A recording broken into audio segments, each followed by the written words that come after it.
આ વિડીયોની અંદર આપણે જોઈએ ક્રેમર્સ રૂલની મેથડ અને એના એક્ઝામ્પલ્સ. તો ક્રેમર્સ રૂલ ક્યારે યુઝ થાય, કઈ ટાઈપની ઇક્વેશનને સોલ્વ કરવા માટે? તો લિનિયર ઇક્વેશન્સ. લિનિયર ઇક્વેશન મતલબ કે જેની અંદર વેરિયેબલનો હાઈએસ્ટ પાવર કેવો આપેલો હોય તમને 1. જો એક સ્ક્વેર આપેલું હોય તો એને લિનિયર ઇક્વેશન નહીં કહેવાય. સિમ્પલી કોઈ બી વેરિયેબલ હોય તો એનો પાવર મેક્સિમમ કેટલો હોવો જોઈએ 1, ત્યારે શું થાય? Linear equation. તો જ્યારે આપણને 2 અથવા 2 કરતાં વધારે લિનિયર ઇક્વેશન્સ એક સાથે આપેલી હોય તો એના સોલ્યુશનને ફાઇન્ડ કરવા માટે આપણે યુઝ કરીએ ક્રેમર્સ રૂલ. હવે ધ્યાન શું રાખવાનું કે જ્યારે આપણને એક સાથે ઇક્વેશન્સ આપેલી હોય તો એમાં જે નંબર ઓફ ઇક્વેશન હોય એ હંમેશા જેટલા બી ઇક્વેશન એક સાથે આપેલી હોય એટલા વેરિયેબલ્સમાં હોવી જોઈએ.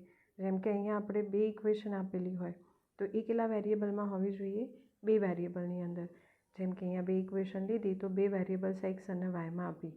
એવું ક્યારેય નહીં થાય કે 2 ઇક્વેશન તમને 3 વેરિયેબલ એક્સ વાય ઝેડમાં આપેલી હોય અથવા તો 3 ઇક્વેશન્સ આપેલી હોય ખાલી એક્સ અને વાયની અંદર. તો એવી ઇક્વેશન આપણે સોલ્વ કરી શકીએ નહીં. હંમેશા લિનિયર ઇક્વેશન્સ જ્યારે આપણને બલ્કમાં આપેલી હોય તો ધ્યાન રાખવાનું કે નંબર ઓફ ઇક્વેશન્સ એ સેમ નંબર ઓફ વેરિયેબલ્સની અંદર હોવી જોઈએ. જેમ કે અહીંયા આપણે 2 ઇક્વેશન લીધી, કયા 2 વેરિયેબલ્સ? એક્સ અને વાયની અંદર. હવે ક્રેમર્સ રૂલથી સોલ્વ કરવા માટે આપણે ધ્યાન રાખીશું કે આપણી જે લિનિયર ઇક્વેશન હોય એની રાઇટ હેન્ડ સાઈડ કેવી હોવી જોઈએ? 0. સપોઝ તમને 0 ના આપેલું હોય, કોઈ ટર્મ તમને રાઇટ સાઈડ આપેલું હોય તો એને આપણે ક્યાં લઈ જઈશું? Left side. માની લો કે ઇક્વેશન તમને આ રીતે આપી કે a1x + b1y = c1. તો પહેલાં તો c1ને અહીંયા લઈ જાઓ, રાઇટ સાઈડ 0 બનાવો અને એની પછી આપણે આપણી જે ક્રેમર્સ રૂલની મેથડ હોય એ અપ્લાય કરવાની. હવે આપણું જે સોલ્યુશન હોય એ ક્યારે એક્ઝિસ્ટ હોય તો એની માટે કન્ડિશન ચેક કરવી પડે કે એક્સ અને વાય જે વેરિયેબલ આપ્યા એના કોએફિશિયન્ટ્સ મતલબ કે એની જોડે જે કોન્સ્ટન્ટ વેલ્યુ મલ્ટીપ્લાય થયેલી હોય અહીંયા આપણે એનું ડિટર્મિનન્ટ લઈએ.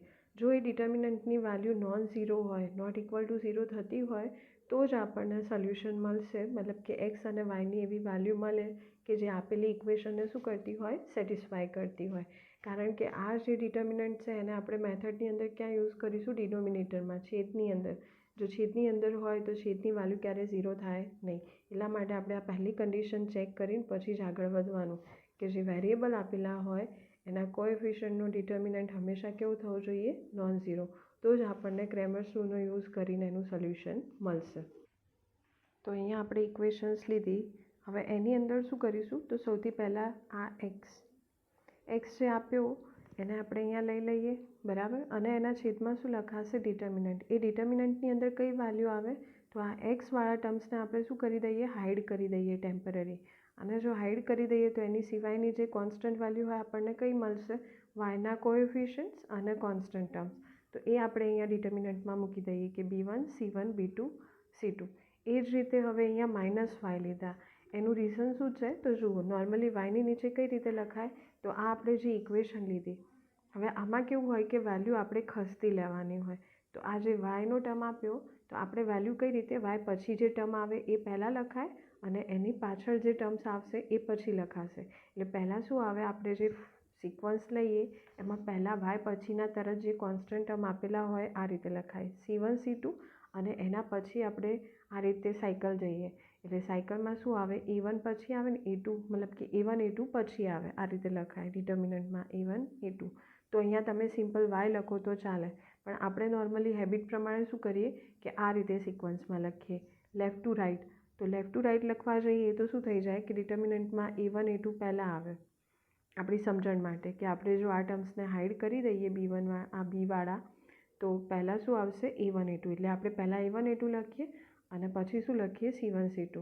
હવે આગળ પ્રોપર્ટીઝમાં આપણે જોઈ ગયા કે જ્યારે ડિટર્મિનન્ટની પ્રોપર્ટીઝ મતલબ કે ડિટર્મિનન્ટની અંદર કોઈ પણ 2 રો અથવા તો કોલમને ઇન્ટરચેન્જ કરો તો જે નવા ડિટર્મિનન્ટની વેલ્યુ હોય શું થઈ જાય? Additive inverse. એટલે કે પ્લસ હોય તો માઇનસ થાય અને માઇનસ હોય તો પ્લસ થાય. તો અહીંયા આપણે 2 કોલમ્સને શું કરી? ઇન્ટરચેન્જ કરી દીધી. તો આ ફોર્મેટમાં લખો ત્યારે જે બી વેલ્યુ આપણને એકચ્યુઅલમાં મળવાની હતી, જે આનાથી મળે એનાથી શું મળશે? અહીંયા ઓપોઝિટ. અને એ ઓપોઝિટ વેલ્યુને બેલેન્સ કરવા માટે આપણે વાયની સાઇન શું લઈએ? માઇનસ. પ્લસ મળતી હોય તો માઇનસ થવી જોઈએ અને માઇનસ મળતી હોય તો માઇનસ પ્લસ થવી જોઈએ, બરાબર. તો આ કારણથી આપણે અહીંયા વાય શું લઈશું? માઇનસ હંમેશા. અને ઇઝ ઇક્વલ ટુ 1. 1ના છેદમાં કયો ડિટર્મિનન્ટ આવશે? તો આપણને જે ઇક્વેશન્સ આપી હતી એમાં આ વાળો. જે એક્સ અને વાયના કોએફિશિયન્ટ્સ આપ્યા એ ડિટર્મિનન્ટને આપણે ક્યાં લખીશું? 1ના છેદમાં. અહીંયા 1 આવશે અને એના છેદમાં જે વેરિયેબલ હોય એના કોએફિશિયન્ટનું ડિટર્મિનન્ટ. હવે આપણે એને સોલ્વ કઈ રીતે કરવાની? હવે એનું સોલ્યુશન ફાઇન્ડ કરવા માટે આપણે આને કોન્સ્ટન્ટ સાથે કમ્પેર કરીશું આપેલી વેલ્યુને, બરાબર? તો એક્સ ઇઝ ઇક્વલ ટુ શું થાય? આ ડિટર્મિનન્ટને આપણે અહીંયા લઈ જઈએ એટલે ડિટર્મિનન્ટ બાય ડિટર્મિનન્ટ. એ જ રીતે વાયની વેલ્યુ ફાઇન્ડ કરવા માટે બી આપણે એને કોન્સ્ટન્ટ સાથે કમ્પેર કરીએ.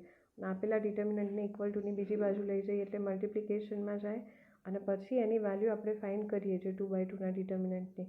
એનું સાદું રૂપ આપીએ, એનાથી આપણને એક્સ અને વાયની વેલ્યુ મળી જાય. તો આ આપણી મેથડ હતી. હવે એની ઉપરના એક્ઝામ્પલ આપણે નેક્સ્ટ વિડીયોમાં જોઈશું.